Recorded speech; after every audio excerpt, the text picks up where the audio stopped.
नमस्कार, मी अर्चना गावकरच्या रेसिपी या चॅनलवर तुमचं स्वागत। आज मी तुम्हाला झटपट बनणारी एक भाजी दाखवणार आहे। त्यामध्ये आपण कोणताही गरम मसाला, घरगुती मसाला, कोणताही मसाला वापरणार नाही, तरी एकदम टेस्टी अशी भाजी आणि झटपट बनणारी। आता सुरुवात करूया। पूर्ण व्हिडिओ पहा। कढईमध्ये तेल टाकायचं। आता इथं लसणाच्या पाकळ्या अशा बारीक करून घेतलेल्या, मीठ टाकून बारीक करून घेतलेल्या आहेत। तुम्ही इथं लसूणची पेस्ट जर तुमच्याकडे आहे ती असेल तर ते वापरू शकता। आता हे परतून झालेले करपू द्यायचं नाही, परतून घ्यायचं।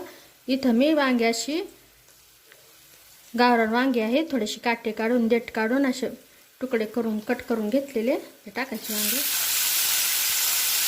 यामध्ये एक मध्यम आकाराचं टोमॅटो लगेचच टाकून द्यायचं। गॅसच्या मोठं ठेवून थोडंसं मिक्स करून घ्यायचं।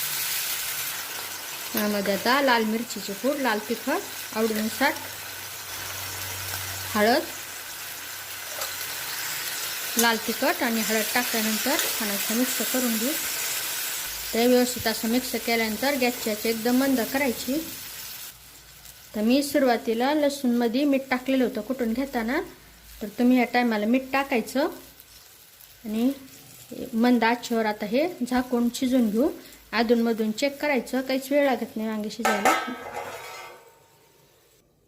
इथं अधूनमधून चेक केलेलं आहे, वांगे एकदम मऊसूत शिजलेले आहेत। आपण जे टोमॅटो टाकलेला आहे तर त्याच्या वल्यावानीच वांगे छान असं शिजलेलं आहे। अजिबात पाण्याचा वापर केलेला नाही यामध्ये। गॅस बंद करून टाकायचा। भरपूर अशी बारीक कट केलेली कोथिंबीर तुम्हाला काढून दाखवते।